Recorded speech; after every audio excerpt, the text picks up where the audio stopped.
Okay.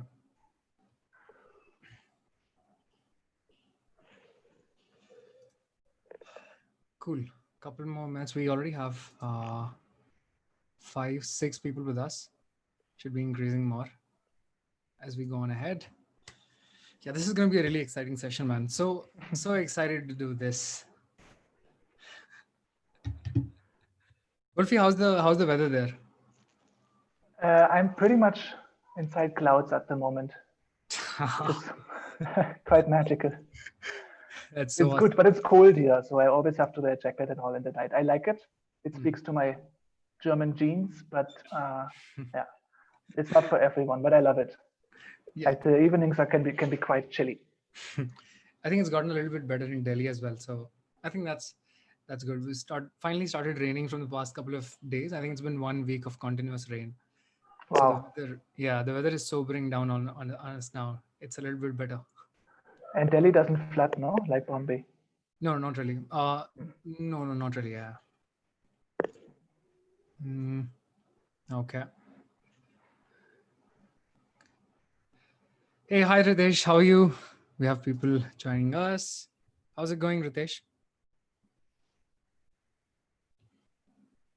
Guys, feel free to post any questions that you might have around this topic during the end of this session, or maybe not during the end. We can, during this session, also take up questions, and especially if some of those questions would be sort of coming as a part of the structure that we've laid out for this. We'll anyway take them up. So yeah, we're really excited to hear your stories as well. If you face any struggles, if there's something that you think we can help you out with, I think that would be great to hear. Yeah. And we'll try to Or find some solutions to it. even if it's just about sharing, Yes, even if it's just about even sharing, it's that can perfect. be nice. Yeah, exactly. And yeah, I mean, again, we're no experts, but I think it's about this whole session is supposed to be about like sort of sharing stories, giving away insights that we have from our lives and maybe tips. And if there's something that you can use in your life, I think that would be really meaningful for a lot of people. Yeah, Yeah, that's the benchmark, no? that's the benchmark. Even one Yes. person would be more than enough. Yes, that's true. Mm, cool. Okay, just 2 more minutes till we start. We No have 10 worries. people with us and more people joining in. Yes. Awesome. Guys, how has the weekend been for you? What have you been doing since morning? It's Saturday. You have one more day towards the weekend. What are your goals? We have one more session tomorrow, so it's pretty hectic for me. I don't know. It's going to be a little difficult. I'm squeezed in from all the directions. What about you, Ulfi? What are you doing tomorrow? I don't know. For me, weekends are very sacred non-work times. So I love to be home with my daughter. I have a small child. Yeah. So weekends are the days where I can basically put her down for her naps in the daytime, which means I also get to nap during the daytime. And I mostly do just that and read a book. It's quite That's the best. boring, but also quite blissful. Yeah. Do Yeah. you like, now that you're in the mountains and all that, do you like go out and try to read a book outside? Sometimes, but then what we more do is like hikes and like Okay. in the forest. And all. Okay. Now we have to be a little careful because there's a leopard right outside our house, Mhm. like a mother with like two 1-year-old pups. So like we can't go Okay. out in the evening and all. Has been cited by many people. It's Got it. strange to think that wildlife is so real, and they're like bison who come into our property all the time. Nice. So just so you guys know, Wolfie's in Kunnu right now. There's like a hill station. Kunnu, right? But I mean, like half an hour from Kuno. Yeah. Yeah. So it's nice in hills and really it's clouded all the time. It's a beautiful place to be in. Yeah. Yeah. Cool. I think it's 5:05. We can now start. Uh, People have been watching movies. People have been making animations before coming here and enjoying their lazy Saturday while waiting for Nice. this live session to happen. Cool. I think now is when we can start. All right. Thank you everyone for joining. People who have joined us so far. We'll have more people coming along the way. But yes, it's now time for us to start it formally. Cool. Thanks to everyone for joining again. Yeah. Welcome to the Creative Hustle and the episode 6 of Dine and Design. In today's episode, we have with us Wolfi, who is responsible for design strategy at Gojek. Wolfi is very much what you would call a generalist. His background is in Western classical music, but you didn't see that, and industrial design. And somehow he managed to move from there into digital space and is currently responsible for looking after design strategy as Gojek. He's originally from Germany, but has lived in India for the past 6 to 7 years, and he's always felt that design space in India and the Southeast Asia is far more interesting considering the sheer scale and impact of work that we do here, which is something that we all know. And Wolfie is a strong advocate for work life balance. So, people who are struggling at work, this is going to be a crazy session for you as well. He likes to, on free time, in his free time, he likes to spend time with his family, cycling, or playing board games. And that is our friends who Wolfie is. So, welcome to the session, Wolfie. Hey, Sahil, thank you so much. Thank you so much for having me. Very glad to be here. Yeah, we're also very excited to see you here. This has been a topic that's really close to my heart. And, as we've been discussing, again, this is something that you also wanted to talk about. That's why we're doing this session. Really looking forward to the insights that you have today, and we'll be talking about them as well.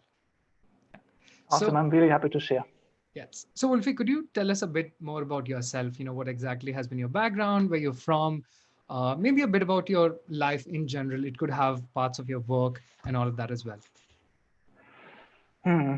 Yeah. Yeah, sounds easy, but it's a difficult question. I mean, some of it you already mentioned. I'm Wolfie. Like nobody really likes to pronounce my full name, especially not in India. So I just go by Wolfie. Yeah.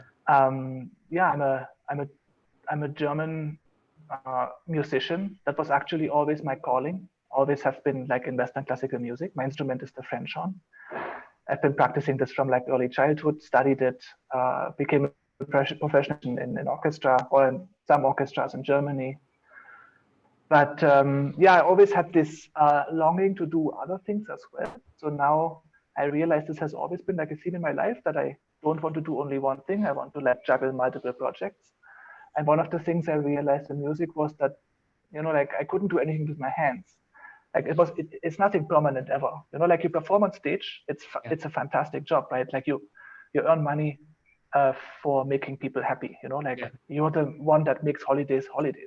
Like Mhm. people go to a concert to celebrate something, and you're the person that can provide that. So that's beautiful, but it's never permanent. Like you never have any guarantee that a concert will go well or not. After concert, it's over. Like music is always live. It's always in the moment. And that can be hard also if you combine this with a lot of pressure and competition. Yeah. So I really felt like my education was also, I'm from a Waldorf school, Steiner school. So it's a lot of like arts and crafts. So I missed this working with my hands. So I thought like, yeah, so after some searching, I found myself being interested in design as well. It started more as like a hobby, as like more like the side hustle. But like I happened to study in Weimar in Germany, which is also the city where the Bauhaus University is. Some of you may know this for the not in UX design, but for industrial design, it is Yeah. has contributed to the foundation of Indian design education as well. Yeah. So I just happened to be there, and I thought like, oh, this is really like up my alley, and I just applied and tried my luck and somehow got lucky and in. And that's really how the shift towards design happened. And um, yeah, after a while, I came to India as a musician, for the first time, I think in 2008. At that point, I hadn't started studying design. And I fell in love with this country also. I met who is today my wife and always wanted to come back here. And after some time of studying design, I took that leap of faith and just gave up my household and came here and started being like an intern in an industrial design agency in Bangalore, and then got a job there, and then yeah, by accident sort of like stumbled into the digital space and became like a what you call this UX full stack designer, mostly as a consultant for a couple of years, before now joining the frontier and joining a product company, and now basically being in this again new position of design ops, design strategy, which is like a new field. Yeah. It's still sort of at the forefront of innovation, perhaps. It's still unclear what this means. It's like still something we all have to figure out and navigate what that really means to operationalize design. But that's pretty much like my story. Um, yeah, and yeah, maybe yeah. this thing what you said about me being a generalist, right? It's also something that I was always not so sure about how comfortable I am with this, because I always like admire the people who are like incredibly good at their craft, and they have this like dedication and True. just like incredibly good talent. They also have this like clear trajectory for their life, and I never really had this. I always like to try new things, and then now I more and more find comfort in this, and try to wear this also as with pride. You know that this is what I do, and this is what I enjoy. Because what I actually love is taking inspiration from what I do in music, for example. You know what you do as a musician. It sounds very different from what you do as a designer, but actually a lot of that is very similar. You know, like the experience you have on stage, you can transfer into like a design process, and it's actually quite interesting. Yeah. A lot of things that when you talk about processes, they're much more obvious in music than they are in design. So it helps me a lot to actually have done those things in my current life. So I like to connect those dots, sort of.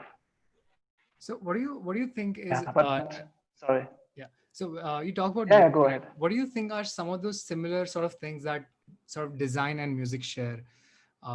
It could be core values or something maybe that's completely different that we don't know of. What do you think are some of those similarities that you see or you've felt over time? So uh, maybe interestingly, it's not really about the creativity. I wouldn't actually call this a similarity, because I feel neither what we do as musicians nor what we do as designers is particularly creative. But if you do something professionally, you have to sort of like guarantee a certain output. You have to be able to fulfill a certain like requirement. As a musician, that means you have to go on stage all the time, and you cannot just like one day be good and one day be really bad. So one of the main things that you have to do in music, the goals is to try to be consistent.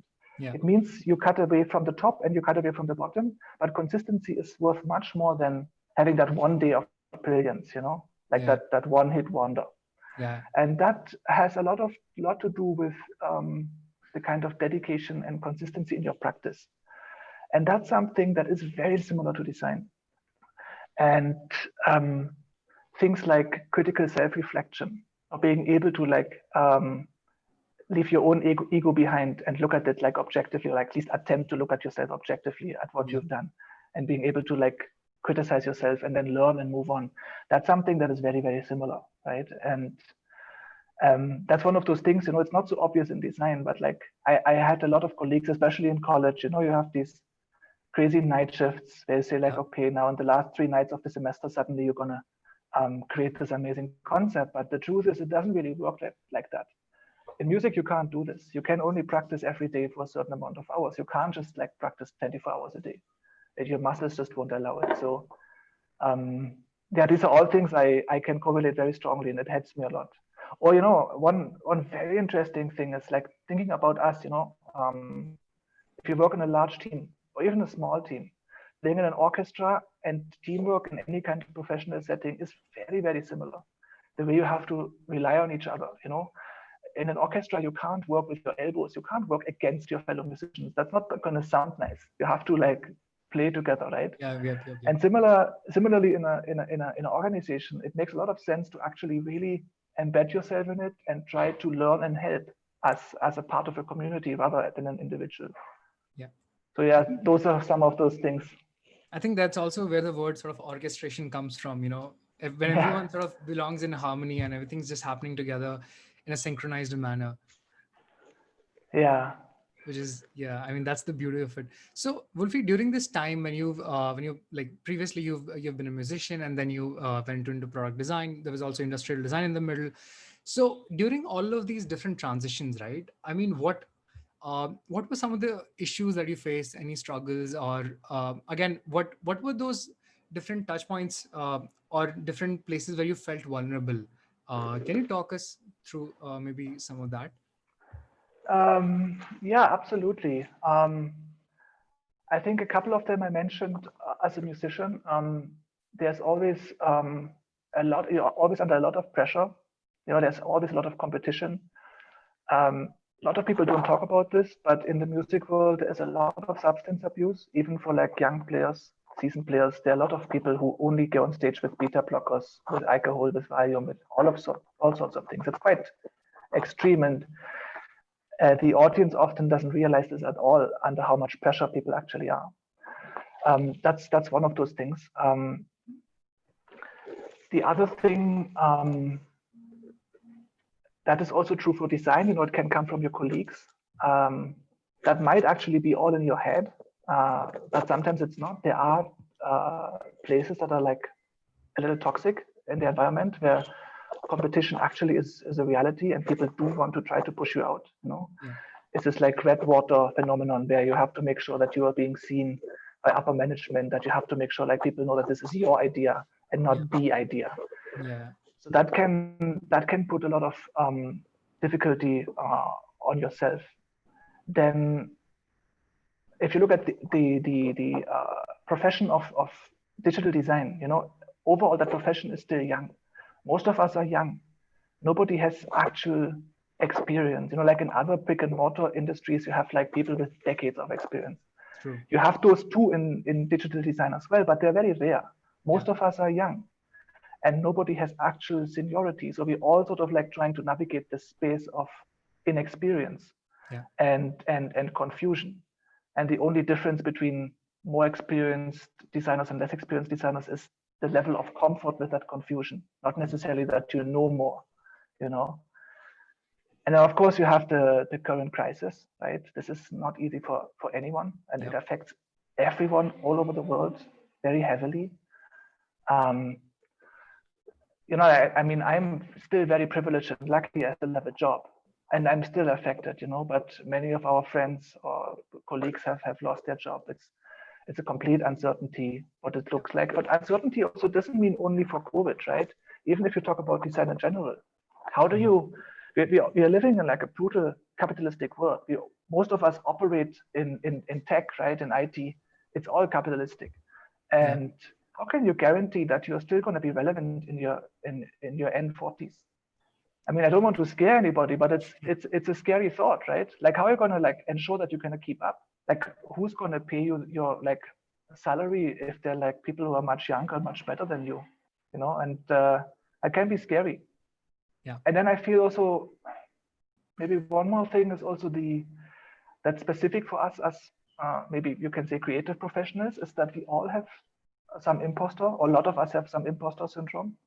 Like a lot of us, and the more I talk to people about this, the more I feel this is almost affecting everybody. No one of us really feels adequate. We all feel like underprepared. Like I've heard many people tell stories, even myself, like you interview people, we're hiring, and these are all really smart people. And then you say no to them for some reason. And you ask yourself, like, how did I get here then? What am I doing here? These are all really smart people. Like, and this can be scary, Yeah. Yeah. So I feel especially for us as maybe Creative. a little bit creative people, there are quite a few of open floodgates where like vulnerability or like anxiety can creep in. And it's important, I feel, really, that we talk about this. And as you mentioned, right, like it's not that I'm like a certified therapist or anything. It's just that I've had my own fair share of experiences, and I think it's really important to talk about it very openly and honestly, at least to know that one is not alone in this. Yeah. So, Wolfie, so why is vulnerability been such an important topic to you? I mean, what makes it so personal for you to sort of talk about it? And also, what does it exactly mean for you? Like, what is vulnerability for you? Yeah, I mean, vulnerability, I guess, is a state, right, of feeling fragile, of I mean, vulnerability in itself does not have to be bad, but the experience itself for us is most often negative, and it prevents us from being our like full, powerful, and glorious, blossoming self. It keeps us small, it keeps us little.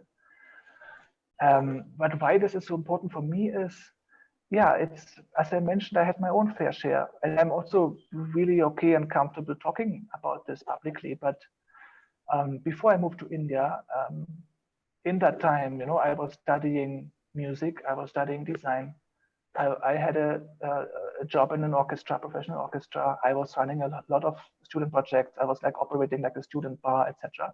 It was crazy. I was sleeping like 3.5 hours a night for like multiple years. And in retrospective, I'm surprised how long I could do this, but this led into like a massive, massive burnout. And I really like collapsed within like a couple of weeks. I went from fully functioning into not being able to get out of the house.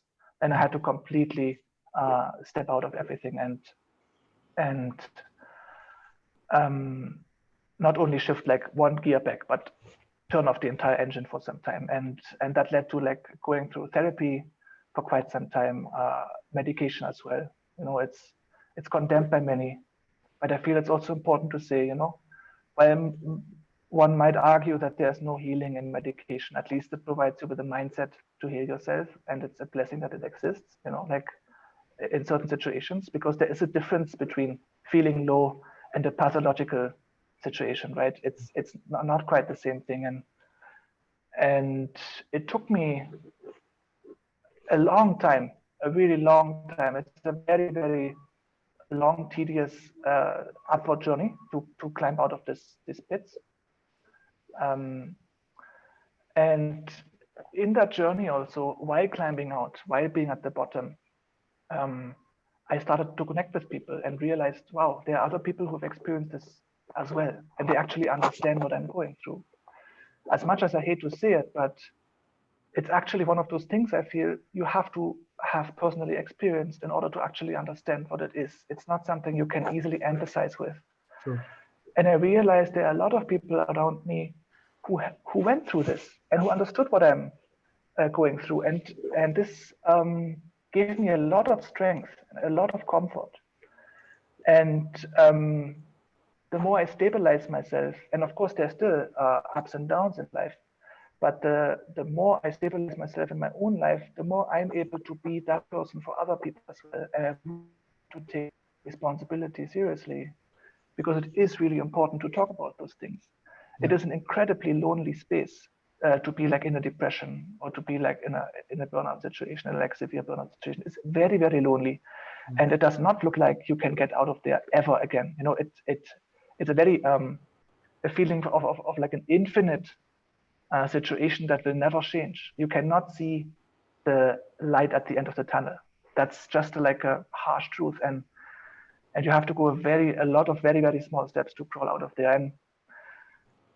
And especially after moving to India, you know, this is a part of my past that I was hiding it. I was not talking about this openly because I also felt like this is not really socially acceptable to speak about it. It's considered to be weak. You know, like it's supposed to like you can't handle the pressure, like you're not right for the job if you can't handle the pressure. These kind of, and it gets to you. So I would not speak up. But the more I became comfortable with who I am, the more I was also comfortable talking about it, and also maybe choosing the kind of people around me and choosing the kind of workplaces that do nurture a more open discussion about this. You know, at the end of the day, nobody feels bad about having a headache. But if people are struggling emotionally, they will not ever like ask for help or take a crocin or whatever. You know, like you just crawl into yourself, and that's not right. We should work towards a world where this is changed, where people can talk about it, where people can find comfort in each other, and at least talk about it, at least share it. You know, that itself, like just knowing that one is not alone in this, is such a powerful support, and people need to know it. Yeah, I think Sorry, this is getting very personal and very deep very quickly, but I'm glad you asked this direct question. I think I've been through the same experiences, especially so because I never really had like a formal education, a formal sort of background in design. Um, I remember my early days of design. Things were things were like pretty difficult for me as well because I remember joining a couple of startups initially, and people would be expecting that you're from like a design college or maybe had like a formal education in design or whatever, and they would give you a really hard time because not because you're not doing good or anything, just because they thought that you don't belong here or something like that.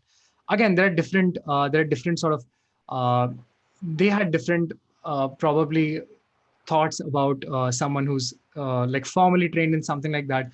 But that ended up for me feeling like maybe I'm not doing good enough, right? Maybe I'm not very smart, or maybe I should be more confident of what I'm doing. So I think I've faced this for at least the initial like 1 to 2 or 2, 3 years. And what made that so I think probably the effect that had on me was that I started taking up a lot more work. So I remember the first or the second year probably I was consulting for a company, and then I deliberately added more say more people in my portfolio. Like I added more clients so that I could actually learn at twice the speed, because I was working more. And I realized very quickly that I was getting burned out because of this.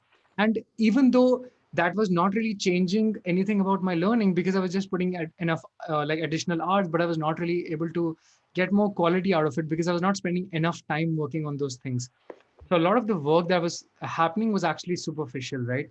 I was just constantly, again, what you call pixel pushing, right? I was just constantly trying to send out as many screens, as many designs, or whatever you want to refer to that. But I realized that it was not really helping me grow. So I think that was a very stressful situation for the first couple of years. I ended up burning myself out very quickly. And then I tried to get rid of all those sort of extra things that I was doing, and maybe try to concentrate on one small task, or maybe working on one particular thing. That's also when I went away from consulting and got into like full time, say started working into companies. But yes, I think I've had similar experiences with people giving me a really hard time for either just skills or the background or something like that. So I can relate to what you're saying. And I think, yes, there's been some really cruel times as well, wherein you have to sort of, where you don't know, right? I mean, should you be sharing all those stories with people? And even if you do share, right, what can you expect out of those people, right? I mean, they would probably try to help you out, but sometimes it's very difficult for people to empathize where you are, and be able to add value. If not add value, try and give some form of solution, or maybe just, and I think in those moments what we look for maybe sometimes, and at least for me, is not solution, but just sharing the problem. Sometimes we just need a friend, sometimes we just need someone to hear what we have to say, right? And that itself, having sort of a shoulder to maybe cry on, if you want to put it that way, I think that also makes one feel a lot better when you're able to vent out, or when you're not just vent out, when you're actually able to share some of those problems, some of the struggles that you're having. Maybe not always looking for an answer is something, but it does help if someone, someone else probably has gone through something similar, and they also share their stories. So yeah, totally relate with what you're saying, Ulfi. I mean, you're saying you're speaking about expectations here also, and I think that's an interesting point. You know, what are you expecting of others? Yeah. And I know the anxiety of not being able to speak up to a supervisor that you're struggling, and not being able to actually say this, and rather like cry at home. I've been there and I've done this myself. And but I think it might be interesting to look at the concept of expectations the other way around also, Yeah. because those expectations of you, clients, like demanding skills from you, and you feeling you might not have those skills. These Mhm. might also be perceived expectations. They might not actually be expectations, because the highest bloody standard we apply comes from ourselves most of the time. Of course, there are situations where we have to like work hard and do a night shift and stretch them. There are actually emergencies, and that is fine. But those are the exception. They have to be exceptions. But what I would argue, it's a bit, it might be a bit far-fetched, but I have also realized that in those environments where expectations are very harsh, it sometimes might also be a product of their own insecurities, of their own incapability to navigate the situation, because they might also not know what they actually want.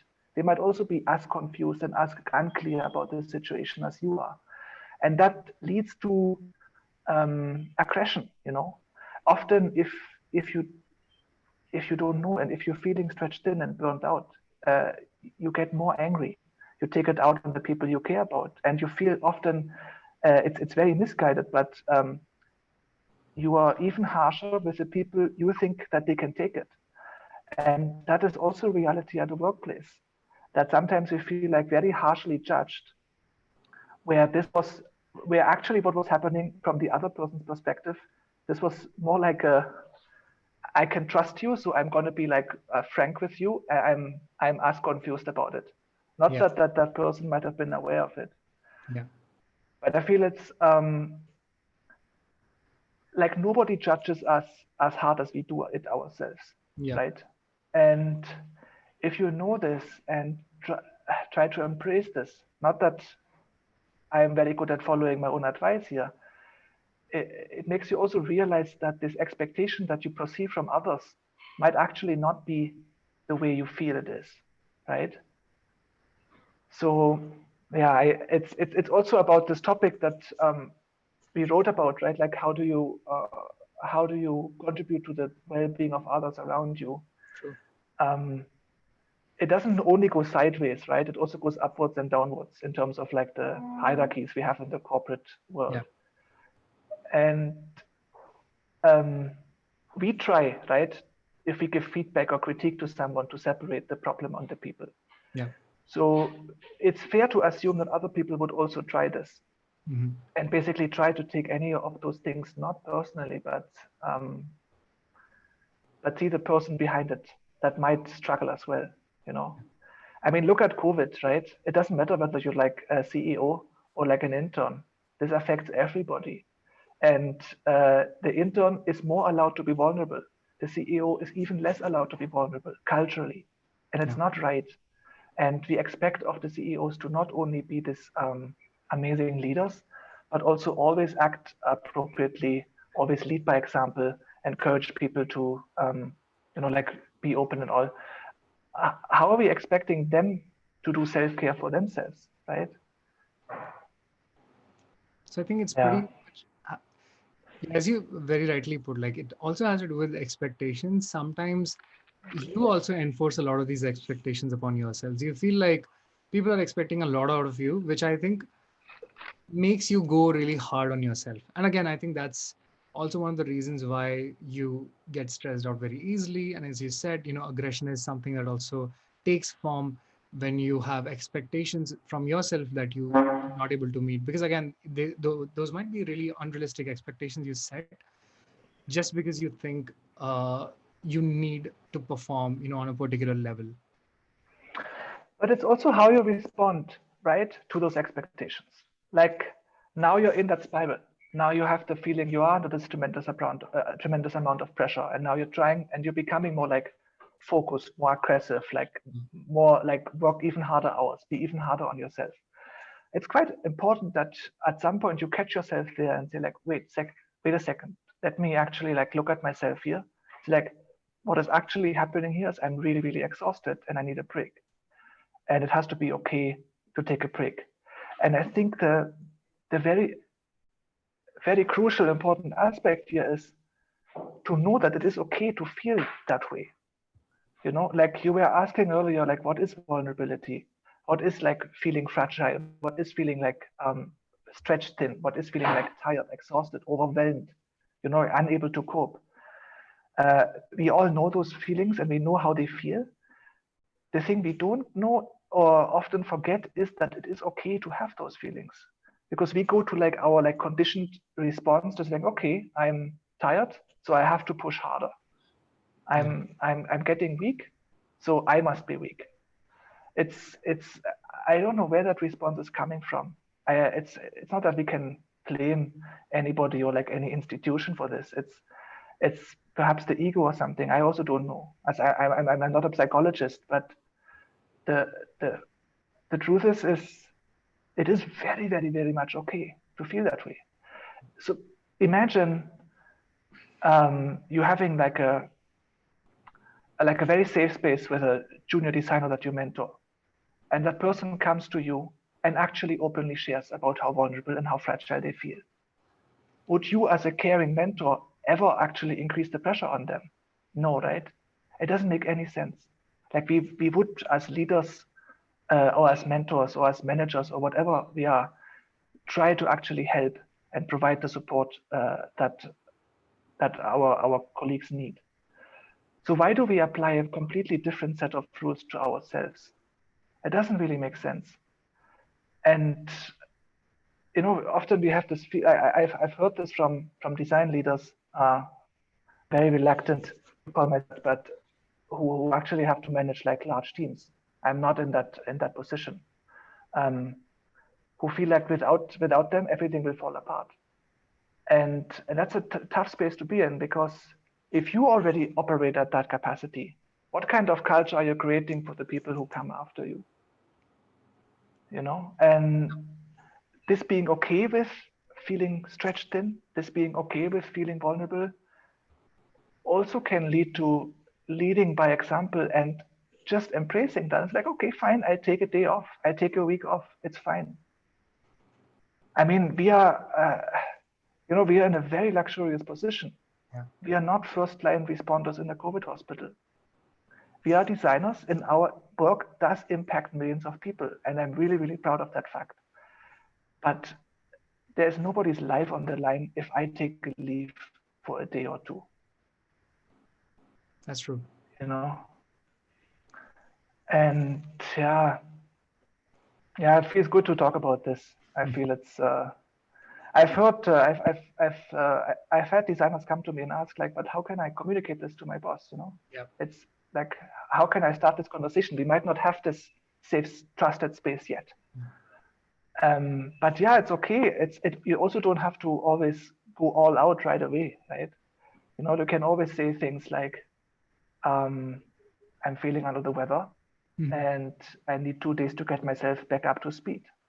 There's no argument with that. What would you say against that, right? You don't have to like always ring the bell and say like, oh, I think I'm depressed. I think I need therapy. I need medication. I mean, yes, if you do feel like that, it is a very wise thing to talk to people about it. Yeah. But if you're not feeling comfortable enough right away, Yeah. there are stepping stones that you can take.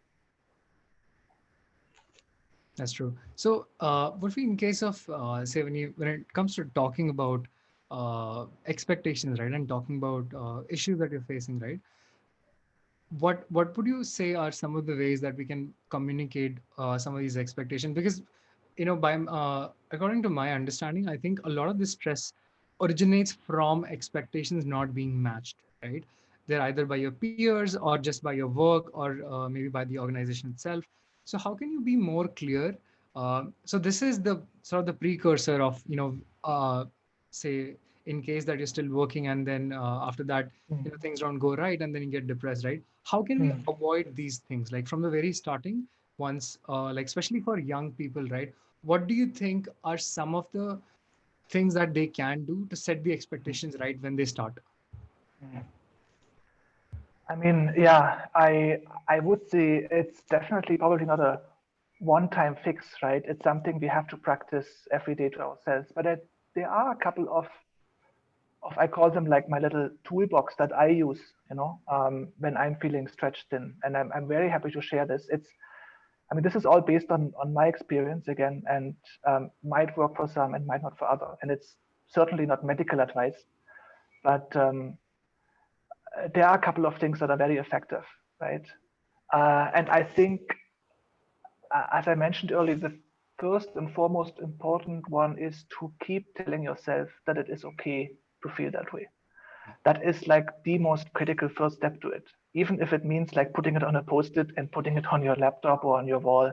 I know people make fun of those things, but it can actually be very powerful. Just, it is okay. It's okay to feel that way.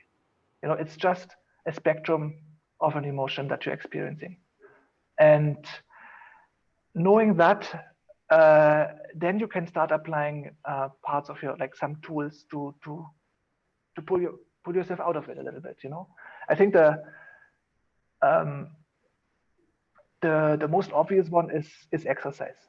I know this is like a much repeated advice, but I'm not a scientist, but I only know this via the blog posts I read and how the serotonin is like managed in your brain.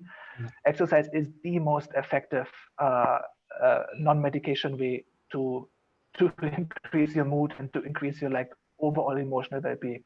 Yeah. Like some people prefer to go to the gym. Some people I prefer like cardio stuff like running, cycling. Yeah. Just like get it out there, and you always feel better.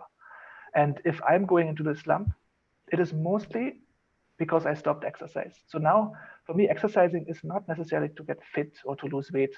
Hopefully these will be like happy side effects, but it's a non-negotiable part of my emotional well-being practice. I have to go running. I cannot compromise on that, or cycling. And then beyond that, there are a lot of like small tips and tricks, that, for example, I follow. Like it takes a bit of courage, especially if you have people reporting to you. But it's a great exercise to say, I will not reply to emails after working hours anymore. I will not reply to Slack. I will not reply to emails on the weekend. And I'm just being okay. I mean, you can always choose to break that rules if you really care about it, but you have to be always okay following that rule. Yeah. And I know there are a lot of work environments where this is sort of like unexpected, but I do encourage everybody to take a stance there and say, like, wait a second, this is if you want me to run effectively, then I have to make sure that I can run effectively. And those are some of those parts, right? Like, for example, not everybody's in that position, but I don't take any meetings on Wednesdays. The calendar is blocked the whole day. Everybody can see it. And this day is exclusively reserved for work. So I can actually focus and get into deep work. It helps. And the other thing is, like, if you are a leader and you have people sort of looking up to you, this is quite a bit of responsibility there also to set the right examples. Like right now, we are preparing our individual development plans. It's like your own growth plan. Yeah. And so we've prepared like a questionnaire that helps us to arrive at those life goals. And one of them is, what would you regret on your deathbed? And I have never heard anybody say, I wish I would have been harder on myself, or I wish I would have worked harder. It's complete nonsense. Obviously, the only regrets that people fear is like having not spent enough time with family and people they care about. Yeah. And yet we find ourselves in situations where we care deeply about the opinions of coworkers that I don't actually care about or we don't care about. True. And suddenly, like our entire mental space goes like, why is this particular person? I think he doesn't like me or she doesn't like me, or like, and then all the mental space is dedicated to that nonsense, whereas you actually have like people who love and care for you at home, or most of us have. And that I feel getting this clear, helps. So I would also add perhaps, actively spending time with the right people. Yeah. Like block a time on your calendar to reach out to old college friends or people you feel like you can get comfort in connecting, or even like any kind of mentoring program. There's so many websites. I do this like all the time now. Talk to strangers on the internet. It's also very much outside of my comfort zone, but I love it. I take a lot from it, and I had fantastic conversations with people from all over the world, and it's wonderful. Yeah. And maybe lastly, also to actually listen to your own advice, because that's also like a reminder to self. We're having this wonderful conversation here, but if I'm honest with you, I'm not following all of this all the time myself. So it's good to talk about it again, also to remind myself, like, hey, it's okay. It's okay to feel like that. I think we sometimes forget about all of this, right? I mean, during the constant run that we have, trying to get things done, meeting deadlines and timelines and things like that, it becomes really difficult for us to follow our own advice, or maybe we just sometimes forget about it, or we don't, or we just don't see the bigger picture. Maybe, I don't know. It could be one thing, or it could be a multitude of things, for what I know. But yeah, I mean, that's true. Sometimes it's good to be mindful about a lot of these things. And that itself, I think, helps a lot. For example, what I do in cases like this, when I feel that I am being stressed too thin, is I would meditate, right? Now, that meditation would actually help me sort of, it's kind of like a self-reflection, right? It's like, I don't know, rain check probably. For me, it helps me understand, what am I thinking about, right? If the things that I'm thinking about are right, should I really be thinking about these things? Or am I just obsessing over details that don't really matter, right? So I think those things make me feel that maybe I'm putting too much stress on doing something, or maybe I'm putting too much stress on trying to get something out of myself, which is something that is either not even going to help in the longer end. So it could be just stressing myself over a small thing, or maybe something else being, maybe I just have too high expectations from, getting too many things done in a in a work day, maybe in 8 hours or 9 hours of office or whatever it be, right? So I think self-reflection is, I mean, as you said, so trying to combine it with self-reflection. I think that is something that you also need to see, understand yourself, right? Understand how you behave to certain in certain situations. What do you find comfortable? And I think knowing that also puts you in a better place uh, where you sort of know the things that you should be saying no to, and things you should be saying yes to, because that clears out the air of confusion around you being a person. What are the things you like, what are the things you don't like, what are the things you like doing, maybe in general, or maybe on your weekdays, on your weekends. For example, I know that these live stream sessions and all those things, right, they take away a lot of my time. So preparing like from the very beginning of the day and trying to end it, and getting all the things out takes a significant amount of my time. But the value that I see that it brings to other people is something that I feel really happy about, right? For example, this session itself, right? I mean, the hope that I have would be something around me trying to give something back to the community that I've learned something from, or maybe there's just someone who's longing for that one bit of advice that they don't know, right? I mean, you don't know what problems you might be facing in some case, or you might not know the underlying cause of those. And I think this is something that could probably help you with understanding yourself better, or maybe just listening to it might uh, help you relate more to what we're speaking about. So I think, yeah, it's again, self-reflection, meditation, all of those things, whatever works for you. People actually meditate. So for example, I think Wolfie, for you, you talk about running, right? That's also more or less like a form of meditation, right, where you It is. are at peace with yourself, you're following that one particular sort of rhythm. And I think that is what helps you maybe just get rid of some of those thoughts, just ease in life, right? Absolutely. I mean, to be honest, though, I don't think running is very enjoyable as an activity. It You feel great at the end of it, but during it, I always have this idealistic idea of this like you alone with a road and the nature, and you have your rhythm, but it's also like exhausting and terrible, and you sweat. But it does clear your mind because yeah, when I run, I just think about running. I just think about my pace, my breathing, or stuff like that. But yeah, I mean, what you touched upon, inner work, I think is so important. You know that it can be meditation, or I don't know, mindfulness exercises, or yoga, or any kind of whatever works, right? Whatever feels comfortable. Yeah. But I think this is so important. Like even simple things as taking a nap. Like it's okay to take a nap. Like people don't really say this, but like I've had so many colleagues, and I'm guilty of that myself sometimes. I work 8 hours and I don't even schedule time for lunch. I just have lunch while I'm on a Zoom call with somebody. Yeah. Like how is that sustainable? Like I can slap myself for that. It's completely okay to just like lie down for 30 minutes, listen to some ocean sounds or some meditation track, or not at all, read a book. I mean, whatever suits you. But like in some cultures, this is very much acceptable, right? I believe even in Indian culture, somewhere still people go for naps. Yeah.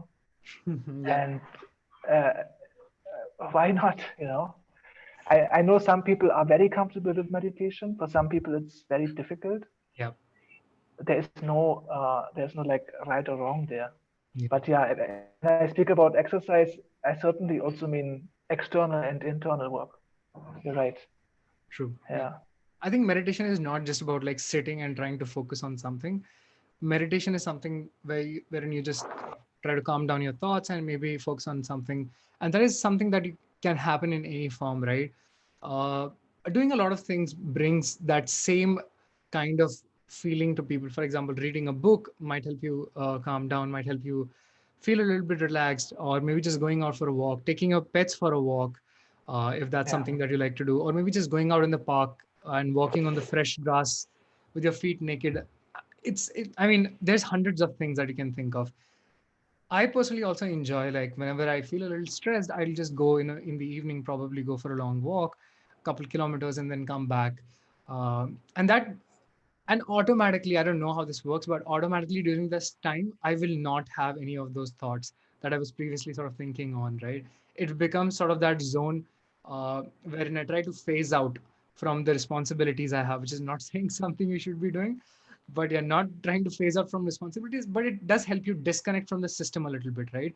So Yeah. it's got to be arranged, right? These things need to be arranged in systems so that you can also focus better. Because if you let work get very close to your personal life, then those boundaries start to sort of eliminate, and then that is when it becomes really difficult, right? I mean, again, as young people, I think it's very difficult. I mean, especially when you don't have responsibilities, you don't have kids. So probably Wolfie would be able to, tell that better now that he has a daughter. But I think it's very important as well to be around your family, spend some time with your family as well. What do you think about that, Wolfie? Yeah, I agree. Sometimes just giving a hug or getting a hug is wonderful. I know that some of us are not in that fortunate position right now because a Yeah. lot of us are stuck alone. I'm very lucky to be stuck with my family, with my wife, and with my child. So I know that this is a very privileged position. It comes with its own challenges because I know there are some people who complain about the loneliness and the boredom, and then there are people with kids. And I belong in that second category now. So there's not much of like time for yourself, but actually spending time with your child, for example, I do also try to make this time with myself because this is as precious as something can be. Like I feel I waste my time when I'm on my own more than when I'm with my daughter. It's exhausting, but that's the kind of exhaustion where you actually also get something back. So it's a bit different there. Yeah. But I mean, there's another thing also I feel I want to touch upon. Like there is this the spiraling downwards is still a reality that we face, Yeah. and and those stories we share, they help in some situations, but in some they're a little bit out of reach, for you. Those simple things, those simple uh, life hacks, they Yeah. are too far out of reach. And I want to also talk about this a little bit because, and this is about also like how bad this make you feel about yourself, that you're like not even able to do as simple things as looking after yourselves, Yeah. unable to get out of bed. And there are always these like inspirational quotes like the bigger the adversity, the bigger the growth, and all of that stuff. But that's not very helpful in that situation. You can't see the end of that journey. But what I do find helpful is if you are in a situation where you are at a very low place, it is also telling something about you. And that is that you have a certain amount of depth in your personality itself, that you are capable of experiencing a very wide spectrums of emotions that also include those very dark ones. But it also very clearly tells you that you are not a shallow person. Being able, being capable of these dark emotion means you have that depth. And that is actually also something we can be proud of or happy about, as especially as designers. If you look at us as like a more or less creative profession, I mean that's debatable, of course, but having depth is something one should never be ashamed of. It's just that right now we are in that aspect, in that spectrum, of the very wide spectrum of emotions that we experience. And ultimately, we just have to go through that. And the experience will make us stronger. It will give us insights about things that will help us in our personal life, in our professional life. It helps us empathize. What we do as designers has so much to do with empathy, right? Yeah. Like empathizing with our customers, with our users, with our colleagues. I Yeah. mean, that is our responsibility, right? And and being able to feel that deeply is something that can be considered an asset. And now that is also not always easy to hear, but I personally found this more helpful when I was in a very, very dark place and somebody told me, like, yeah, I mean, at least now you know you're not a shallow person. And I took comfort in that. Yep. You know, like this looking as a challenge, as an opportunity, is hard. You know, especially now. But given the COVID situation. Yep. But one thing that keeps coming to my mind, and it also keeps popping up in the conversation that I've been having, Mhm. is this aspect of transformation. Yeah. And that I also find very powerful and very comforting. You know, it's something is transforming, and something will emerge that is in all likelihood better than what we were before. And this is is a stepping stone there. You know, like this uncertainty freaks me out all the time. I'll be honest with it. I also have difficulties dealing with this, like everybody else, and it's hard for me. So it's like I have no idea what the next year is going to look like. Okay, I'm really, really happy. I still have a salary, a place to live, and all of that. Not everybody is in that privileged position, but I have no idea, and it's incredibly uncomfortable. I don't know what my life is going to look like 2 years from now, Yeah. where I'm going to live, how I'm going to live, what I'm going to do. You know, like, uh, is the product we are selling to customers still relevant? I don't know. You know, when I speak to this to my wife, who is luckily like a very great mentor for me, and she says like, how is this different from any other year? And I was like, wow. I mean, it took me a while to wrap my head around this, but it's true. It's only that COVID throws this in our face that we have no idea how 2 years from now is going to look like. But the truth is that is always true. So there's no reason for this to go badly any more than any other time in your life. And if you look at the past, for most people retrospectively, they look at their past challenges and say like, okay, this actually made me stronger. So there's no reason not to think that this will also ultimately make us stronger and help us grow personally as well as professionally, I feel.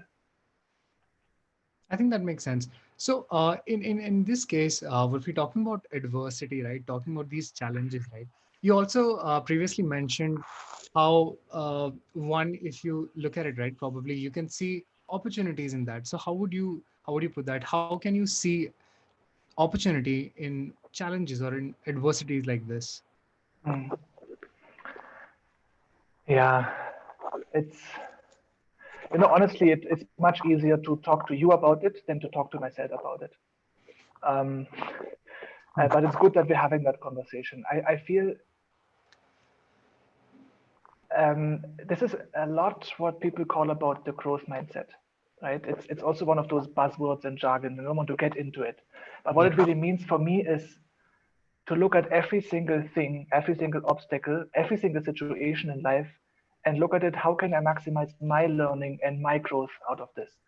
Very selfishly at that is right. I mean, not in a negative way, but to look at everything. It's like, how can I maximize this situation for my own benefit, for my own personal growth? And that really is what this opportunity is about. I feel, you know, like looking at this. Let's say the uncertainty about a job. You know, like a freelancer. It's a tough position, right? Like, you know, the world is on fire, and you're like, does anybody need a logo? Like, it seems very you know, it's not a priority right now, if you're like in marketing or something. um, so how do you transform this into an opportunity? And I feel if you really dissect this, right, and say like, this comes back to the questions, how do I stay relevant? The truth is, you don't know whether you're going to be relevant in 10 years from now, but you do know that you have to adapt, right? You have to adapt to new situations, to new challenges. And one of those is we're all facing right now, COVID. And this means, you know, like if you talk about like UX design here, or like about Gojek, you know, like does it make sense to focus our attention on like a new product category right now that people need more? Yeah. Yeah. Now that it is no longer safe to ride on two-wheelers together through Southeast Asian countries, maybe True. this is not the right priority for now. Yeah. I mean, This is just one example.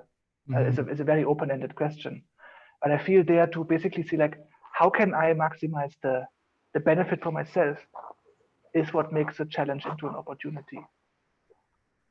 But it's of course this is exhausting and hard work because it means you have to constantly like challenge yourself, and this is a little I mean it's a bit of the opposite of being easy on yourself, right? Because being in a growth mindset means also you have to challenge yourself. Like this kind of self-reflection can't only be the white glove treatment. You have to be also realistic. Yep, yep, yep. And I think also once you go through these experiences, I think that also uh, helps you become stronger, right? When you've gone through all these experiences, you've faced your own fair share of adversities, like fair share of difficult times. I think that's also what makes you truly human and at the same time a strong person, right? Because you know how to deal with that. Again, this is something that's obviously difficult the first time you're probably facing a new type of problem in your life. You're obviously going to have a very hard time dealing with it. But as you grow older, as you grow more mature with the ways of the universe, you probably find peace within yourself and not really try to find peace in things that are outside. So I think it's about learning that as well. It's about learning uh, how can you be sort of self-sustained, self-sufficient, and feel peaceful from the inside, right? I see a lot of people sort of trying to attach this feeling of happiness or this feeling of well-being or maybe just peace to something on the outside, right? And that is something that becomes seriously difficult during these times of uncertainty, right? Because the things that you're looking forward to might also be affected, right? And that's going to help you that's not going to help you in any way at all, and you'll keep spiraling down because everything is being affected, right?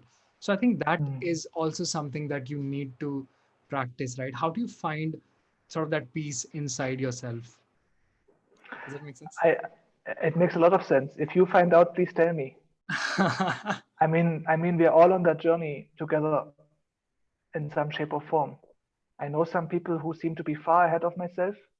I also know people who claim to be far ahead of myself, which I think is an indication that they are not. But I feel here the journey is everything, right? Just like being on that journey. I mean, I know that people who are like in my parent generation, they can tell now, like I've realized that money is actually not that important and time is much more important. Yeah. However, I do not have that clarity yet. I wish I had it, but I don't have that clarity experientially. I'm still chasing a lot of like stupid dreams, like materialistic things, like career things. It's not that I'm free of those at all. I would be lying if I said so. But I guess maybe like becoming aware of it, working towards it step by step, just being on that path Yeah. is what matters, right? Yep, I think that yeah, that makes sense. For me personally, again, I've not unlocked peace or enlightenment yet, but I think there are some things that sort of personally work really well for me. I think 2 or 3 years back, I was in this really stressful sort of situation because of work and all that. Also, health went down. I gained a lot of weight, and it was pretty stressful for me. At that point of time, I picked up one habit, which is something that not habit, it's actually a hobby which has nothing to do with like things in general or whatever. It's like generalized as something that's cool. My dad has always been really sort of inclined with gardening and all that because they're from Kashmir, and they've been in that valley and all that, so he likes to do that. So I used to like see my parents doing all that and interacting with plants and doing all that, and I started doing that as well. I started sowing plants. Again, it's such a basic thing.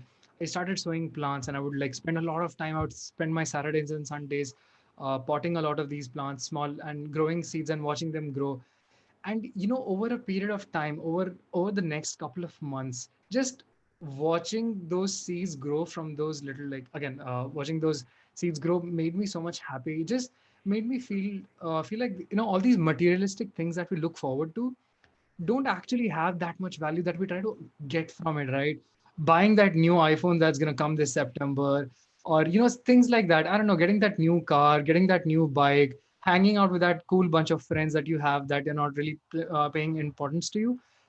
it becomes very difficult to extract that same happiness, that same value, when the other thing might be just completely, say, either non-responsive to the affection, or to the feelings that you show towards it, or in some cases just completely uh, disregard what you feel for it, right? So I think that for me has been a great journey of sort of trying to find peace in these small things. So again, as I said, gardening has become one of those things. So I take a lot of interest in doing it. I'll set up like time slots on my calendar where I'll just spend time watering plants. I'll order new seeds from Amazon. I'll study about gardening. I would look up YouTube videos on how to grow this particular plant or something like that. And over the next couple of maybe days or something like that, I would follow that. I would understand how this is supposed to work, and also that teaches you about patience, right? Because again, growing plants is not easy at all. Trust me, some of them take a lot of time. So I think that's been helpful.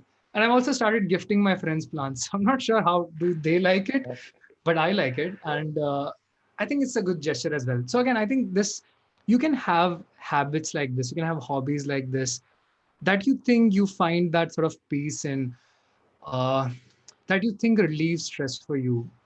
Again, as I said, previously, people go out for a walk, people go out with their pets, people like to spend time with their family. There's a billion number of things, that like billions of things that you can probably do to get in that zone. But yeah, I think it's something you have to Yeah, find yourself. you're right. And I think I hope I get one of those plants one day.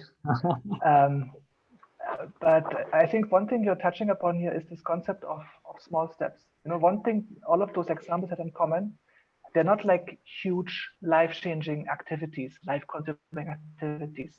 These are tiny little things, tiny little blocks of joy that you can plant into your own calendar, into your own life. And I think that concept has been very critical for me as well, because getting out of a slump, only works in tiny steps. It will not work in leaps. The only thing leaps lead to is you again spiral back because again you feel overwhelmed and again you couldn't like keep up with the expectation. Again, you're setting high expectations for yourself. Yeah. But finding these like small building blocks of joy is such a healing thing. And I love the story about the gardening. I want to start gardening now. I mean, it sounds interesting. I like these small walks, what you say, like walk with your pet, it can be a 5 minute thing. Yep. That'll be it, and and visualizing this, making it a habit is actually like giving yourself the framework to stabilize yourself emotionally. That Yep. has been the case for myself, I remember still when I was like on a very low point, what I did actually was I had very, very limited responsibilities. So I got up, I would go to my sister's house and would do the dishes and cook lunch because I know how to do that. I know how to do dishes. It's like a manual activity that doesn't require me to think about my life at all, you Yeah. know. And I can throw together like a pasta or whatever. It would help her, and that was my healing. I just did this every day and nothing else. That was like my life's purpose for the day was to do dishes and cook one meal, Yeah. and and that's a good purpose to have, for some time. Yep, yep, yep. I think that makes you feel like you're doing something. I've also heard a lot of people saying that, in some cases when they're not feeling very productive, what they would do, or what they make a part of their lifestyle, is they would just get up and then, clean up their bed, keep the pillows around and try to organize everything. So it feels like, passively, it feels like you're doing something, even though you're not doing something big, but it gets you started in that motion when the day starts. So that in itself is like, again, these small gestures that bring in happiness, or maybe if not happiness, they do Mm, bring that sense of joy, that something is being done, something is being accomplished. mm, And as humans, I think that's how our bodies work, right? Whenever we try to do something like that, we have a chemical reaction inside our body, and then we feel that, okay, now we've accomplished this. It can be the mm. smallest of the tasks, but you got to realize this as well, that doing these small like sort of chores around your house, helping your mom with something, or helping your parents, or maybe just your relatives, I don't know, anyone can actually sort of help you. There's this one really cool what do you say, phrase that I heard in this in this anime, it's not anime, okay, Mayank is going to kill me if I say anime, Avatar, is he says, so there's this very wise guy, his name is Uncle Iroh, right? He says sometimes the best way for you to help yourself is to help someone else, right? And I find this like crazy. This is a really beautiful phrase, because I've personally felt something like this as well. There have been times where I've felt very confused. It could be confused about something that I'm doing or something that I'm about to do, or in general in life, feel stressed out or confused. And what I do at that point of time is I try to help someone, right? It can be anyone. And when I say help, it's just like you said, help can be as small as just washing dishes. It does not mean changing someone's life. It can be small things, very minute, minuscule things that you can do to bring someone joy. And by the way that we are as humans, when we see someone being happy, we also feel that sense of happiness. We also feel that sense of joy, that we're able to be of some use to someone, we're able to contribute to someone. So yeah, man, like, I mean, I think it's a very interesting point to touch upon. Like, I know the concept of like how cleaning up a room is also cleaning up your life and all. But this aspect of helping others, of course, you have to help yourself also. But I feel one part of the equation is also how are we being mindful around the people, for the people around us, what are they going through at the moment? Like what adversities, what difficulties, what challenges do they face? And that's also super relevant not only in the families but also at the workplace, right? Like with colleagues, with managers, with seniors and juniors.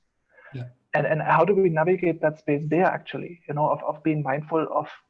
We've also promised, I believe, to talk about that. So I thought like maybe we can talk about that as well, because you don't want to impose ever on a family member or colleague of mine and say like, I think you're depressed and I think we should sit down and talk about this, right? That might be incredibly uncomfortable and horrible and an incredible invasion of privacy for that yeah, person. But being mindful of the fact that they might also go through something, and maybe their harshness or their lack of kindness is nothing but an expression of their own struggle. Um, it helps everybody, right? I mean, if COVID calls for one thing, it's kindness. I feel kindness with each other, with ourselves, and with the people around us.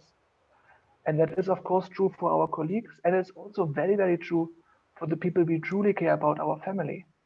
It happens so often in my life that I'm putting all this effort of being a kind coworker, and then I go at home and my wife, who I care so deeply about, gets the worst of me, right? It's always our partners, our spouses, parents, kids who see the worst of us. That's not quite the right balance. But just to come back to the aspect of caring for those around us, I feel it's really important to understand that the struggle that we are going through, the adversities we face, they're the same for everybody else. yeah, Um, it's hard to imagine sometimes that the mentors and seniors or managers or leaders we surround ourselves with might also be as vulnerable as we are. And it's perhaps also hard for us to imagine that people who are junior to us see us as those like stable uh, rocks of self-assurance, where we are clearly not. So just to the consideration itself, I feel shifts the perspective. Like being in a design review meeting, and the critique comes and hits you, not the screen or the placement of the button or the corner radius. It hits you as a person, and somehow you take it that way. yeah. It might be nothing but just an expression of everyone's struggle, and if anything, it calls for kindness. And when we talk about consideration, right, I'm also always thinking about this aspect of how do we communicate being considerate? How do we talk about those things with each other? What actually makes like a meaningful conversation? And the one thing I always come up or like come to in my head is this: a conversation is not like me talking doesn't make anything a conversation. I can just talk, but me listening actually makes something a conversation. And I think that's something we might want to practice, in our personal and professional lives. It's not the act of telling and talking. It's more like of listening, being there, as you mentioned earlier, right? Even if it comes to being a shoulder to cry on. But yeah, Yeah, it's about being present in the moment. And again, that's not just true for you, but also true for you being someone out for someone else, probably, right? So, also talking about this, what do you think we as people can do, sort of, to cultivate this sense of, maybe not sense of joy, but what do you think we can do for people around us to make sure, or to at least try from our side, so that they are happy, and help them out with their lives as well? What do you think are some of the things we can do? yeah, that's a tricky question. But I feel this is about trust also, right? Yeah. So how do you establish trust that somebody actually opens up to you? How is trust? How does it come into being? For me, I realized that trust is never something that you can ask for. It's never something that you can demand or enforce, right? The only way trust really grows is by you trusting other people. Trust is never something that comes into being by you getting it. It comes into being by you giving it. And I feel um, with us, for example, sharing openly with each other, that feeling vulnerable is very much a part of being human and very, very much okay, might just spark or is a small building block in creating that trust that somebody else might also be comfortable enough feeling okay with it and or maybe even talking about it. Yeah. That's yeah. Yeah. I It think. takes a little bit of a leap of faith, right? Yeah. Because it means that you're putting yourself out there first. But I can only tell from my own experience that this has never backfired for me. Actually, exposing my own vulnerabilities to others has only increased the quality and depth of the relationships I have with my colleagues, with my friends, and with my family members. Yeah, I think. I mean, as you rightly put it, I think it's about communicating with people and building up that rapport, wherein you can sort of create this sense of open atmosphere where you can share your feelings, you can tell people about how you feel. And when you do that, people also reciprocate that, people also try to do that back. If you share something that's personal to you, your feelings, your thoughts, in general, how you feel about life, I think people would also feel safe around you. And maybe if not safe, they would also try to reciprocate that by saying something that they also feel from their end, so that you also feel comfortable. Sometimes it's not Mhm. just done for making people feel better, but people also start communicating those same things with you, because at the end of the day, it's not like we're the only ones who are facing all this, right? Everyone faces all these issues. So someone has to start somewhere, right? And and it's highly unlikely that you open up about one of these problems and then people would just block you off. People would be like, stop, let's not, or whatever, right? I think people are sensitive enough. People have been uh, trained to help people out, especially when it comes to trying to connect with someone emotionally. We are emotional social beings. We like to talk to people, but it's just sometimes we get too busy. Sometimes we get too lost in our things. I mean, to be fair, I believe there are situations where being open can backfire. That is, I think, a reality that is very unfortunate but real. But I think also it's safe to say that those kind of relationships might actually not be worth retaining or putting too much effort into if they're not. There are relationships that are not nurturing in nature, right? That are toxic and taking away your energy. That is also part of the reality we face, especially in a work environment, right? Yeah. But that's also okay. But it's also okay to have the clarity of saying like, okay, this is not a place where I want to put my emotional effort, you know. But as you said, I mean, like, I hope that like even our conversation today is us starting, me sharing about like my own story is maybe enough. Maybe one of the people who sees this or watches it right now, like reach out and share back, and and we'll help each other by listening, being there, maybe giving advice. That's not necessarily required all the time, but sometimes it's just listening, having somebody. Yep, yep. I think that makes sense. So, Wolfie, we got one question from Hmm. Madheti Gautam. He wants to ask you, how do you pass the hurdles when you want to achieve something, right? How do you you have something in your mind, you have a goal, right? How can you pass on hurdles? Maybe. Yep. By hurdles, I assume um, emotional hurdles. Yep. Okay. I think I, I, I, assume that. yeah.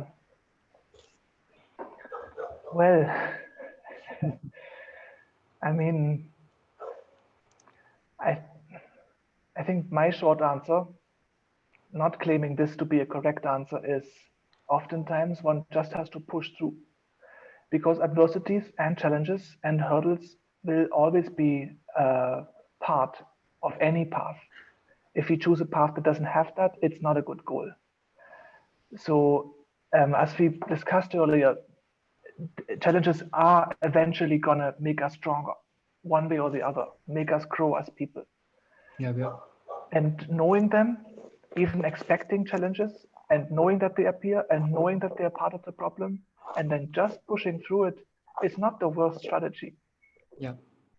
honestly. Because one thing, another like little part of my little toolbox I have, if I'm having like a panic attack or something like a severely bad day, one thing I really yell very, very loudly at myself is that it's not going to last. It's going to go away.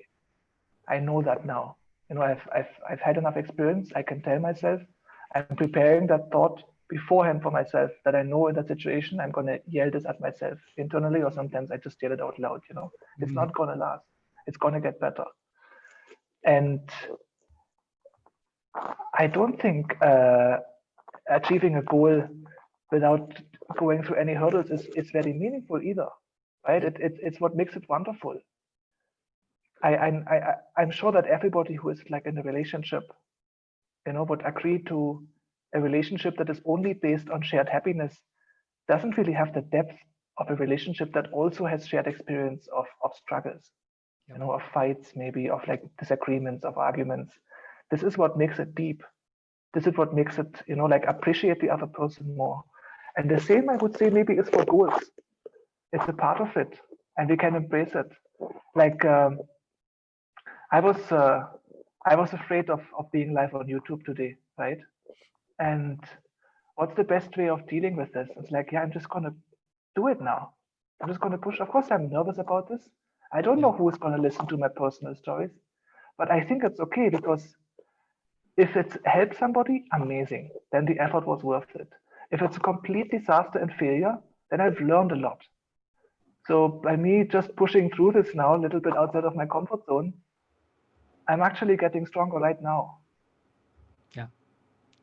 I That's don't know whether this is an answer to that question, but I hope maybe to some extent. no, no. I think this makes sense. Yeah. I mean, you need to push through, right? At the end of the day, uh, hurdles, hurdles, or these pain points or whatever you want to call them. They also bring a lot of lessons for your life, right? I mean, again, you listen from a lot of these startup founders and whatnot that whatever failure, whatever, and not everything also needs to pass, right? Whenever you do fail, you still learn a lot of things. So I think something that we also overlook a lot of times is that it's okay to fail sometimes. It's perfectly fine. It's a part of the system. Forget that. People are like, no, I have to do this. And this has to happen in the first go. That's not true. It's okay. Such big things fail, right? And I mean, I'm not sure So what your true. yeah, and I'm not sure what your goals are. I mean, there's always way around it, right? Even if you fail for the first time, even if you did not cross that hurdle for the first time, you probably did learn something, and you can use that to maybe pass on again through that, and maybe have a better understanding of how do you deal with that situation. Also, one thing that I feel you can do is whenever you have a goal in mind, or whenever you do want to achieve something, chunk it, right? Break it down into smaller parts so that you can process it better, right? And that also helps you plan things thoroughly. If you think of one thing as one big goal and then there are hurdles in it, that's obviously going to make it difficult. For example, the smallest example that I can probably take off is reading a book. If you think that I want to finish this book, right, it's going to be a huge thing. It's going to be a huge commitment, right? That I have to finish this book, and you've not even started. The other way to probably look at it is if you break this down into smaller parts. You just tell yourself, you know what, I'm just going to spend 15 minutes with this book today. That's it. You don't have any goals. you still are on that original goal of finishing the book, but that's not what you're telling us. You're not pressurizing yourself by creating that sense of like that the goal is huge. You just tell yourself, you know what, I'm just going to maybe give 15 minutes to this book, or maybe just read 3 pages or 4 or 5 pages, and then you'll eventually realize that you're actually spending way more time than you originally planned, because it suddenly becomes interesting, or you've now gotten into that zone, into that flow. So I think that also helps. So again, 2 cents from my side on how probably these things can turn out better. I don't know uh, if I can just like add an example from our life, as designers. Not to linger too much around this, but like good apps are also based on like failed usability tests. Like that's what makes a design stronger, is to see it crumble. And it's really something we actually cherish, right, as designers. It's something we actively look forward to and see how something is getting ripped apart by users and it fails. It's a hurdle. But that's actually what gives us the confidence that what we're eventually going to do is actually going to have impact. mhm. One more question that we're getting a lot is, again, this is something that I anyway wanted to ask was, uh, how do you overcome sort of inherent sort of imposter syndrome that we feel? I mean, again, we're creatives, right? This is something we feel literally. I mean, I don't know, but I feel every time, every year or sometime, right? I'll feel that I don't know where I am. I don't know how to deal with this, and I'm not sure about what I'm doing. Especially, and as you said, also while you're taking interviews, you see people that are so much talented. Sometimes you don't even have questions for them, and it becomes even more depressing sometimes, right? I mean, it can get stressing. It can get pretty stressing as a situation for you. You feel like, I don't know if I'm in the right place. So again, Mayank asks this: how would you deal with something like this, or how have you dealt with something like this? Yeah, I mean, again, my short, unnuanced answer would be, if anybody finds out, please tell me. The more nuanced answer is, I think one part again would be first to accept that this is a part of your personality and a part of your reality. And similarly to what I mentioned earlier, even being an imposter also shows something about you having some depth in personality. So that is one asset you can put on your plus side. Yeah. But that doesn't help often. It's all like intellectual knowledge. It doesn't really become experience. But one concept I found very interesting is this concept of velocity of a career. And often your imposter gets triggered or like amplified by looking at people around you who are doing so much better than you, like have accomplished more things, are younger than you, are like, I don't know, making more money, whatever. Yeah. And that is often a major fuel for imposter. And this concept of looking at the velocity of your career and based on your starting point, I feel is like really interesting.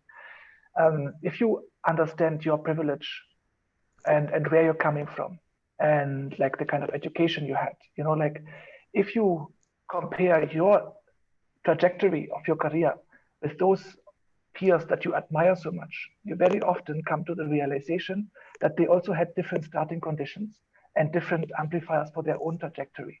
And Yeah. it's not necessarily that they are smarter or better or anything. They just have a different. How can you compete with somebody who starts at 10 when you start at 2? Mhm. And I don't mean this in a way of like putting our colleagues down or up or whatever.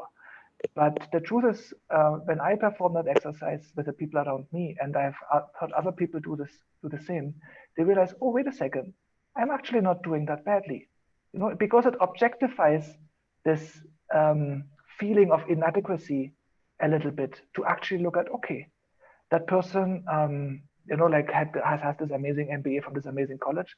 Obviously, that person has like great networks. Obviously, that person has like 1,500 LinkedIn followers, and I have only 600. Like, but that doesn't make me any less adequate. True. And oftentimes, even more than that, you realize that your trajectory, your velocity of career might be even faster. The difference when you started might have been 8. The difference now might have been is only 4. I mean, I'm just saying a number here, Yeah. but it means that you're actually on an even better acceleration curve. Yeah. So sometimes doing a little bit of a reality check and saying like, what do I actually have on my side of accomplishments? Yeah. helps, And this is not at all to boast about your accomplishments, but it's just a healthy way to say like, okay, I'm not doing too badly. Also, I think so I also tossed this question, I think 2 days back on Instagram, and we had a couple of people who responded to this on how do you tackle problems like this. Uh, One common theme that came out, again, a lot of people responded to it, was that it's better if you look at things that you've done so far, like literally write down the things that you've done so far, and look at them objectively, right? And try to understand that these are all the things you've done, and that's what has gotten you where you are in life. And also, the other thing was that you are where you are in life because of what you've done. So Mm, understand that as well, right? Don't think that you've not done something, because if you mm, wouldn't have, then you wouldn't have been where you are. So there's definitely been some effort that you've put wherever you are in your journey, right? So it's perfectly fine to be uh, in that space that you're in. And also, I think this is something that again is a part of human behavior. But I think we try to compare ourselves a lot with people, again, going with the whole sort of social platforms and all those things. We This is something that we look for as a social proof. We look for people who can probably we look for people who have like more followers on LinkedIn or WhatsApp, or sorry, or not WhatsApp, on Instagram, as you said. And we try to compare ourselves with them, and I think that's a very bad thing. Like, especially if you try to see that if the only value you're getting from it is that you're not successful enough, it can also be turned as a good motivation as to look at how many followers this person has. These are the kinds of things that he's doing. What if I also start doing something like this? So try to deal, or try to see the positivity in what they're trying to do, right? Rather than mm, thinking of, they've got so many followers, I'll probably never get those many followers, it's just sad, my life sucks, or whatever. There are better ways to look at the same things, right? So it's just about how it's a very philosophical way of saying it, but then again, I feel it's about how you turn around that situation and you think, what's the best outcome, what can you get out of this situation? So mm, again, might feel a little yeah, this feels a little philosophical, but I think there is value in it as well. Trying to look back at what you've done, just literally write down the things you've done. I sometimes do it. It's been a couple of years since I've been in UX. Sometimes I feel like, I'm not worth anything at all. It's very difficult. I don't think I'll be able to do it. Uh, I think it was even when I was actually applying in Gojek, I had serious doubts. But then, I was like, it's okay. Let's just do it. I interviewed in a bunch of places, and that also helped me get this sense of confidence. I looked at the things that mm. I've been able to do so far, and again, that boosted my confidence as well. And I think that's just something that really helps a lot as well. Yep. Wolfie, you have a question from Puneet. I Yeah, don't know what that means. there's a question in German about. Yes, I am German. I guess my accent and name has made this obvious, even though I'm trying very hard to hide it. But I am German, and the question says whether Germany and Switzerland is actually great for UX. I mean, it goes a little bit outside of our theme for today, but maybe quickly touch upon this. I don't think it would be justified if I comment on the market situation in Europe. I can more speak for the situation here in India and Southeast Asia. And the reason I am here is because of the impact and scale of work that we can do. I don't know any European companies that come even close to the scale that we operate in. But it all depends on what kind of goals you actually chase. Whether your goal is a high income, a high lifestyle, optimize for your professional growth, maybe work flexibility, create work-life balance. All of those things can influence where and how you want to work, right? And at what kind of phase in your life you are. But I can tell only for myself that I've taken the decision to join Gojek based on my top priority was professional growth and impact. And there was no better place for me than to take that decision. I think there are plenty of great places in Germany and Switzerland also, but it's also like a bit of a lifestyle choice, whether you want to have a very exciting life in a very exciting country with very exciting people and a lot of startups, or whether you want to have, okay, that sounds a little judgmental, a little more stability perhaps. But I mean, maybe this comes from This comes from Puneet. Puneet. Maybe Puneet can reach out to me and we'll take it offline at some You point. can reach out to Wolfie, and yeah, you can discuss this in depth as well. Yeah, but yeah, the next question comes from. Okay, it's from Dia. Oh, How do you deal with difficult colleagues or people at work? tough. And I Yeah, think we've all been there. yeah, Being there, I have been in places where it was very difficult for me. I would have never quit because I always thought it's such a great opportunity. And then again, destiny somehow like managed me to leave that, like helped me to leave that company. yeah, But since then, I have also learned a few things though. And looking back, the reason I was so frustrated in that company was also because of me. Um, Colleagues are not difficult on their own. I think now, I actually believe that it's my response to them that makes the situation complicated. yeah, And actually, 99% of the cases of difficulties between colleagues are based on misunderstandings and a lack of communication. So I have done this now 2 weeks ago, and it was very much out of my comfort zone. I had a colleague, and I felt we had a problem with each other. And mhm, I felt I was inadequate and I was not being liked or whatever, like being, I don't know, I felt something was wrong. So it took me all my courage. Okay, now I'm writing to this colleague and ask, do we actually have a problem? And talked about it. And the only thing I learned from that conversation that I should have asked months ago was completely pointless to let it linger so much because obviously there was no problem. Obviously we're like in a very mutual supportive relationship, and all we have to do is build some more trust, which we are doing now. And even retrospectively, now I know that the very brutal managers that some of us have experienced and all, these are not necessarily like mean people themselves. They're just people who have difficulties dealing with themselves, perhaps more than anything else. And again, here it comes the growth mindset into the picture, right? Is this an opportunity where I can actually grow and learn from as a person? yeah, Because it's easier said than done, obviously, but you mhm, cannot never change what the other person does to you, but you have very much control over how you react to it. And sometimes this can mean asking, starting a conversation. That could also mean like walking away from the situation and shielding yourself, protecting yourself. Could also mean ignoring the situation. Yeah, but there are ways to not let it get to you. That's what makes it complicated. yeah. That makes sense. Yeah, But we got one last question that yeah. we put down here. What should one, again, this is more or less related with what you've been saying. What should one do if they feel sort of beat at work and feel that their mental balance in general is being uh, compromised? Hmm. Yeah, I mean, I feel I'm in a privileged position that I can take days off, and it's very accepted, and I do take that privilege. And I also don't think it's. I'm very grateful for it, but I also feel it's like a normal, decent workplace expectation to be allowed and encouraged to take days off. However, not everybody is actually in that position, right? There are a lot of people who work on contracts who have a lot of difficulties with it. But um,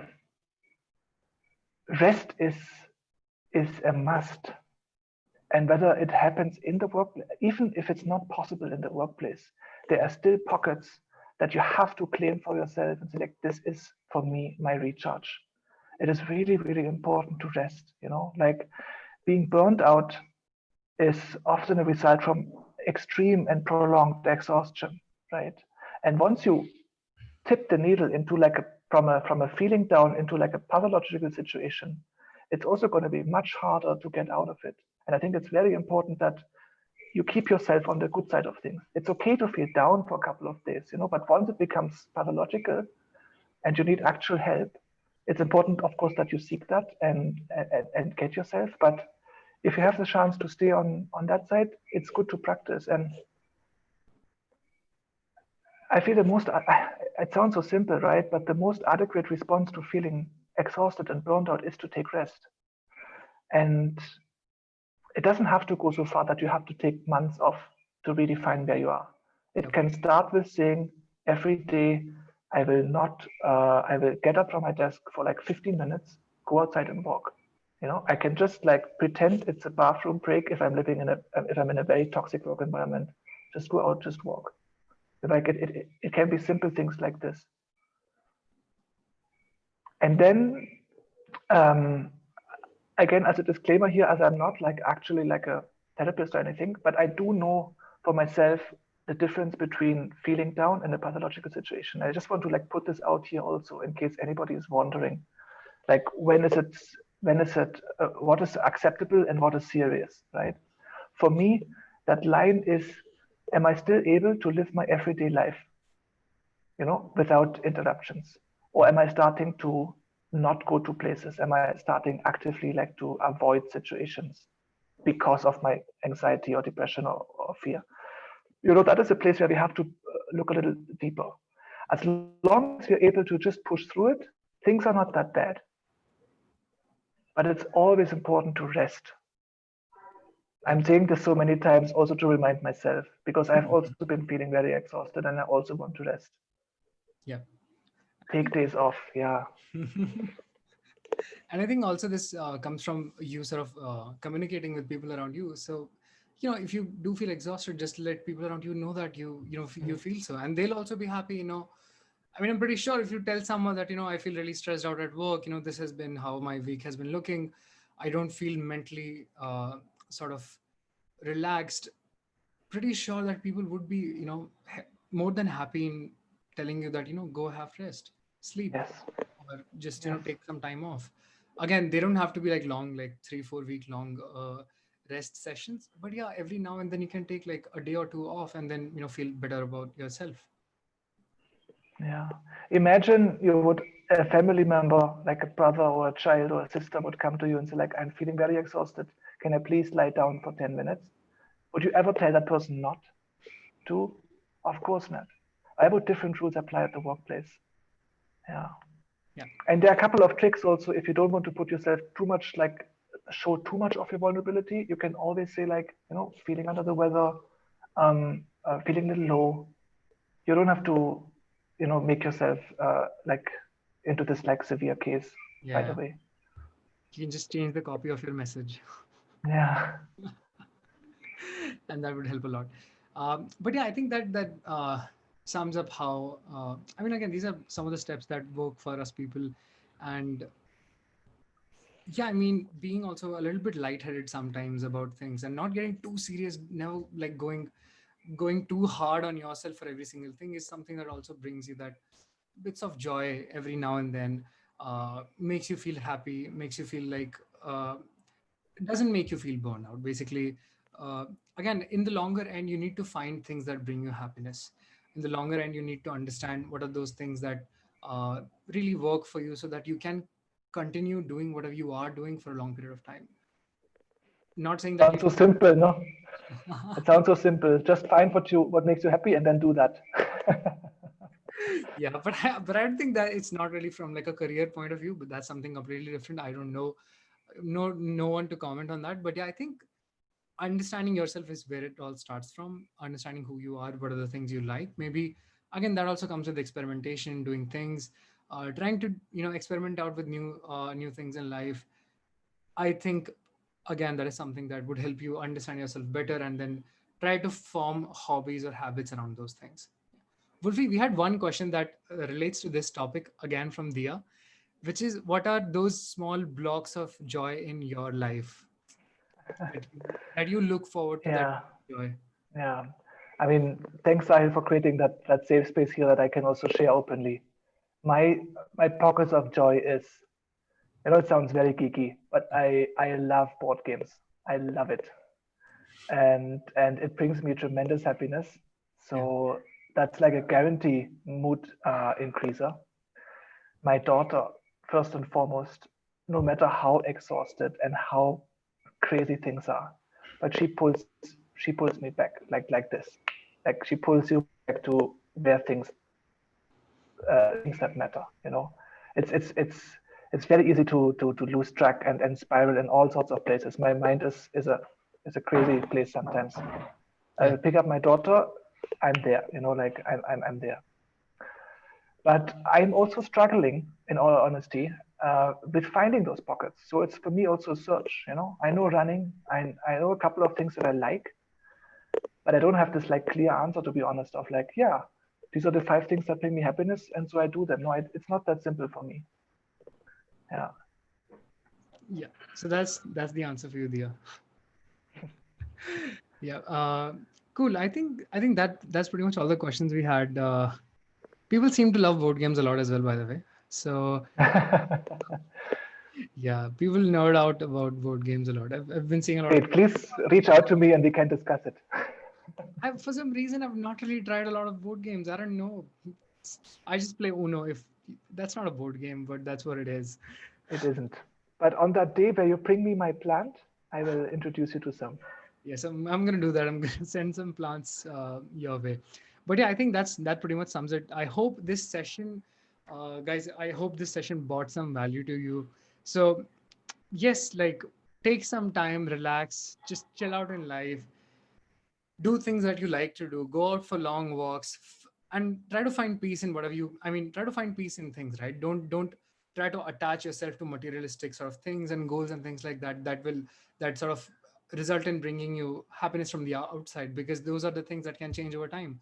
But if you as a person, uh, start being happy within and trying to find that means of happiness within yourself, I think that's what the true beauty, that's where the true beauty of life sort of comes in, wherein you don't need to depend on things outside. You just feel happy. You just feel stable is not the word to use. You just feel good about it, right? So I think yeah, that's pretty much it. Cool. Yeah. Honestly, if I had to sum it up into 2 words, I would say like, it's okay. It's okay. Yeah, it is indeed okay. Yeah. So yeah, and don't go hard on yourself. Don't go too hard on yourself. We've all got a lot of time, especially in being in the younger years that we are. Knowing my target audience, we're all in our younger years, and we have a lot of time to explore life. We have a lot of time to do so many things in life, so it's perfectly fine. Don't stress yourself out too much. Do whatever you like, explore things, whether it's exploring things like if you should do UX or UI, just go out crazy, explore whatever you can at this point of time, because you have so many years to you have such a golden youth uh, lying ahead of you. So I think it's go crazy. Yeah, that's Sounds all I like can. that we are not having that. I hope that I'm still having that too. Yes. Cool. I think that's it for today, guys. We took a very good amount of time discussing all this, and I Yeah. hope this was a very insightful session. I think this has been the longest session so far, and honestly, this has been one of the most beautiful sessions. We've seen people engage a lot as well. Thank you so much, Wolfie, for coming today. As for people who want to get in touch with Wolfie, where can people find you? Um, First of all, Sahil, also I wanted to thank you for creating that space for me, also to creating the trust that we share, that we can be honest with each other and here. So thanks a lot for this. This is very, very much appreciated. And yeah, I'd love to get in touch with anyone who wants to connect with me. I mean, one easy way is probably LinkedIn. You can find me on Twitter also, but I'm really, really not that active there. But I am a part of the mentoring program at uxcoffeehours.com. It's just uxcoffeehours1word.com, and you find a lot of UX professionals there. You will find me in the category of program management, as I'm like in design ops. And you can just book a slot with me in a calendar, and we can just talk and get to know each other. So I'm very, very happy to do that. Yeah, I guess these are the most, the best, the safest ways to get me. We'll also list down all these places that you can reach out to Wolfie on inside in the description of the video itself. So you can go and check out, talk to him right away. If you have any doubts, you can reach out to him and know more about these topics. Uh, and you Wolfie will definitely get in touch with you. Yeah, but I think that's all for today, guys. Thank you so much for joining and being with us for such a long period of time. Hope you all have a great weekend after this. Thank you, everyone. Thank you so much. Thanks, Sahil. Thanks, Ulfi.